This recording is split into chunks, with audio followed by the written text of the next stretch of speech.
Hey everyone, this is C. Welcome to CNR Horror Stories. We are finally back and with new mics. Today I'll be telling you several stories and I hope you enjoy them. Don't forget to click the subscribe button and don't forget to click that bell icon to receive more content. I hope you enjoy the stories for today. And don't forget to share us around. Let's begin.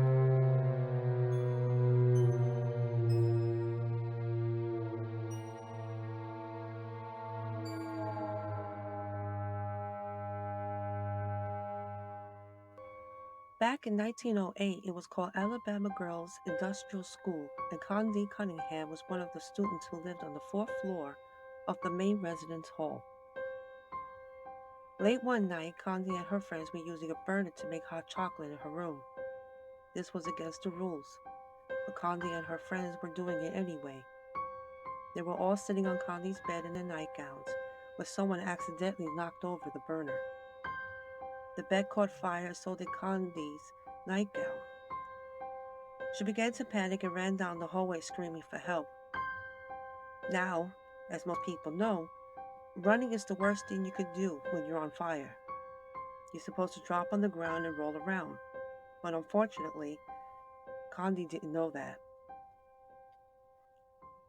She ran up and down the hallway screaming for help, and this only fanned the flames. The flames grew larger and larger, completely consuming her body. Her friends could only watch in horror as Condi finally collapsed and died. Her body was burned to a crisp. Ever since her death, Condi's ghost has haunted the fourth floor of the old residence hall. Students living on that floor have reported hearing the horrifying screams of a girl echoing through the hallways. Others have heard footsteps running up and down the hall when no one is there. Some have even heard a girl's voice crying, "Help me."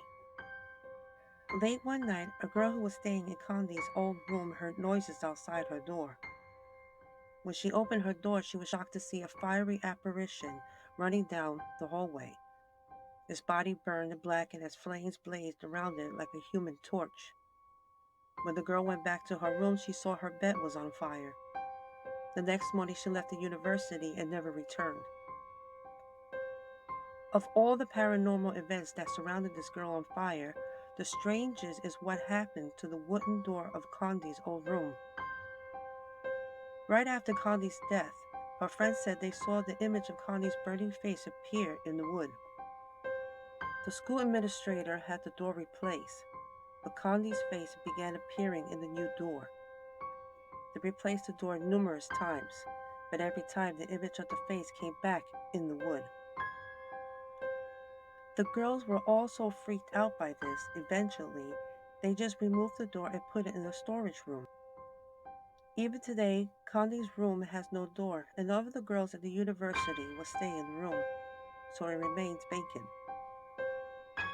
The students who live there today still swear that their doors open and close of their own accord, and some have sensed the presence of Condi's ghost coming into their room. Her ghost has even been known to go into the shower areas and scream her head off. The girls say that when she roams the hall, she doesn't do it quietly. She runs and screams through the halls as if she's still on fire.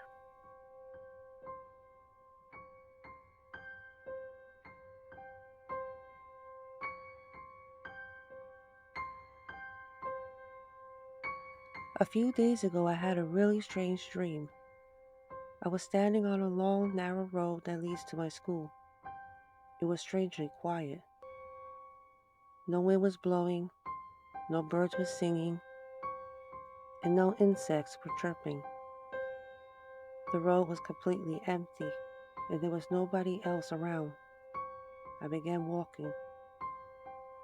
Just then, I got the strangest feeling that someone was watching me. Looking back over my shoulder, I spotted a small figure in the distance. It seemed to be running at full speed. I kept walking, but every time I glanced behind me, the figure was closer. The whole thing made me very uneasy. It just kept gaining on me, drawing closer and closer. At one point, I stopped in my tracks and looked back. The figure had stopped too. It was just standing there in the middle of the road, staring at me. When I started walking again, the figure began running after me. The figure got close enough for me to make out his face. It was a clown.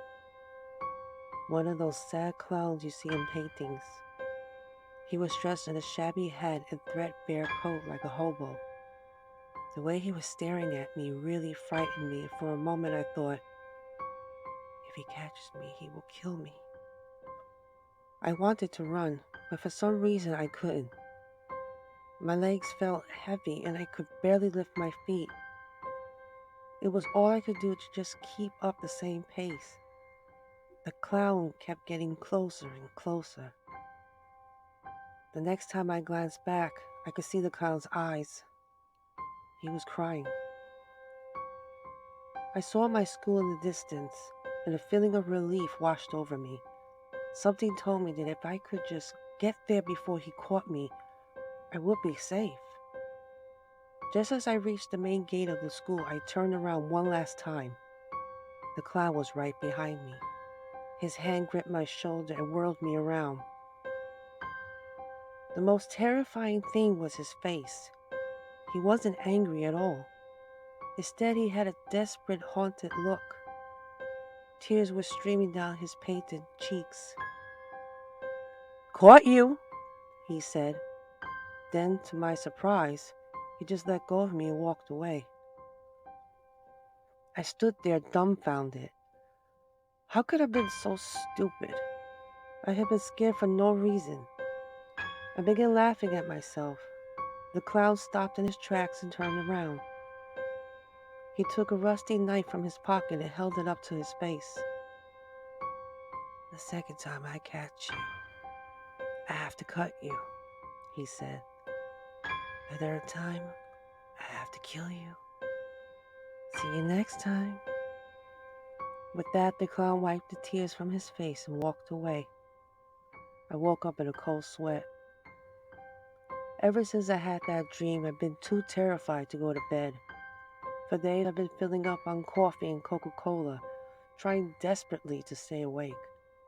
I don't dare to shut my eyes for even one moment.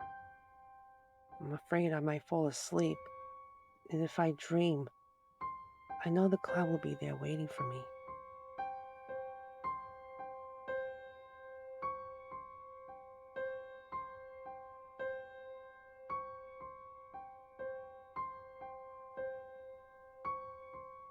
I loved my grandma.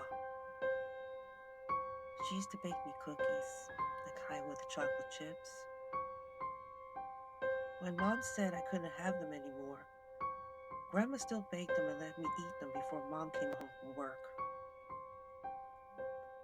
At night, Grandma used to read me bedtime stories, not those stupid fairy tale ones. Grandma told me ghost stories. They were gory and gross, and most of all, exciting. We'd stay up at night and talk for hours and hours. She was like my best friend. Mom was always yelling at me and complaining about every little thing I did. Grandma always stuck up for me. Whenever Mom said I had to do my homework, Grandma would always help me, and sometimes she would even do my homework for me. Even though Grandma didn't have a job, she was always buying me presents. All Mom and Dad did was complain about how we didn't have any money, and everything cost so much, and how I needed to behave myself. Yet, Grandma never said a bad word about me. But what I liked best about Grandma was that she never punished me like Mom and Dad did. She let me do whatever I wanted to do. Sometimes Mom and Dad would lock me in my room, but when they went out, Grandma would come up and let me out. Those are the reasons why I loved my grandma more than everyone else in the whole wide world. Every day, I would run home from school to see what kind of cookies or treats Grandma had for me. Then, one day, all of that changed. That was the day I found out there wouldn't be any more cookies. There wouldn't be any more ghost stories. And there wouldn't be any more fun.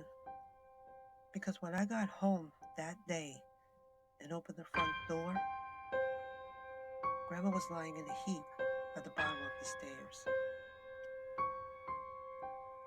She looked kind of like a broken doll. Her arms and legs were sticking out at odd angles, and her head was twisted all the way around. Her glasses was broken, and she just stared up at me. But it was like she wasn't really seeing me. I tried to shake her to see if she would get up, but she was as stiff as a log, and her body was ice cold. No matter how much I shook her, she just wouldn't get up. I knew it was bad when I couldn't hear her heart beating. I listened harder and harder, but I couldn't hear anything. I don't remember much after that. I just sat there waiting for Mom and Dad to get home. They started crying and they called the police. Later, some men came to take Grandma away. I heard them saying she fell down the stairs. After Grandma went away, things started to get bad. Mom was crying all the time and Dad started drinking. At night, I heard them yelling at each other. Dad was complaining about Grandma. He said she spoiled me. I never did like Dad. He was always mean and the drink just seemed to make him meaner. Sometimes when I did something bad, Dad would hit me and send me to my room. I didn't like that at all. I started wishing Grandma was there so things could go back to how they were before. Mom didn't talk very much and she stopped going to work. Sometimes she would take me out for a drive, and on the way home, we usually went to visit Grandma in the cemetery. One night, Dad stayed out late, and Mom was in bed crying. I sneaked out of the house and went down to the cemetery.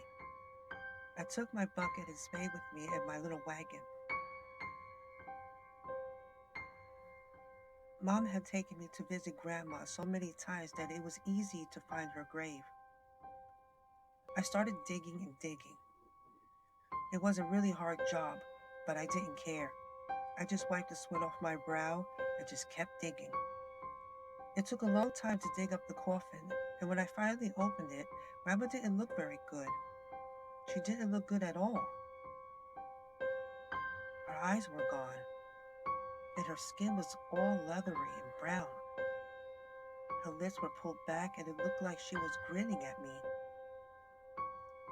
I could tell she was glad I dug her up, and I knew that if I took her back home, she would start feeling better in no time. I decided to keep Grandma in my room so I could be with her all the time. That night, we had a long talk and she told me a lot of stories. She told me all about what she had been up to while she was away. I told her how Dad had gotten really mean, and she said she knew what to do about Dad. We had to be quiet when I heard Dad come home. He was stumbling up the stairs like he usually did after he had been drinking. He made so much noise, he must have woken Mom up. A few minutes later, I heard Mom and Dad fighting. It was worse than it had ever been. Then I heard Mom screaming. I ran into her room and saw Dad beating Mom with a belt. Then he started choking her. Before I could do anything, Mom stopped moving. And Dad started telling her to get up and stop pretending. He shook her, but she still didn't get up. Then he noticed me standing in the doorway. "What do you want, you little pest?" he said. "Grandma's not going to like this," I replied. "What are you talking about?" he asked. "Grandma was right about you," I said. You never were any good, and you're only going to get worse. Grandma's in my room right now, and she knows what you did. I don't think he believed me, but he had to see for himself. He pushed me out of the way and stormed into my bedroom. That's when Dad got the shock of his life. Grandma was sitting there, grinning at him. "Oh my God!" he gasped. Grandma had already told me what to do about Dad. She even told me which drawer the meat cleaver was in. While Grandma kept Dad distracted, I was able to creep up behind him. After I chopped up Daddy's body, Grandma smiled at me and told me what a smart kid I was. "Thanks, Grandma," I said. "But this was your idea. You're the smart one." After that, it was just Grandma and me. It was even better than it had been before. We had such a great time together, and there was no one around to bother us. We stayed up all night and talked, and Grandma told me ghost stories.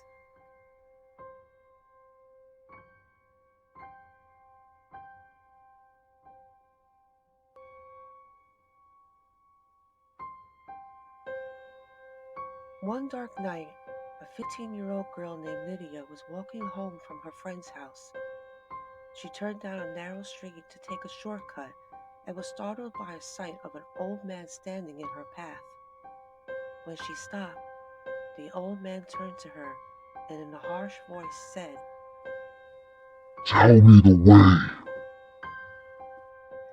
His face was disgusting, his skin covered in scars and boils, his hair stringy and unkempt, his eyes bulging horribly, almost popping out of their sockets. Lydia was so terrified. She was alone in a dark and narrow alleyway with a strange and disturbing person. Her heart began pounding and it took her a few seconds to catch her breath. "Tell me the way." The old man demanded. Okay, okay, uh, where are you going? Asked Lydia nervously. When the old man told her the address he was searching for, a chill ran down her spine. It was her house. "I don't know where that is," she replied curtly as she pushed past the old man and ran down the alleyway. Glancing back, she could see him standing in the alley, watching her flee. Lydia was so freaked out by the incident that she didn't stop running until she got back to her house. Breathing a sigh of relief, she took out her keys. She looked up and down the street to make sure the old man didn't follow her. It was empty. She turned the key, unlocked the door, and pushed it open. From the darkness inside her house, a harsh voice said, "Tell me the way."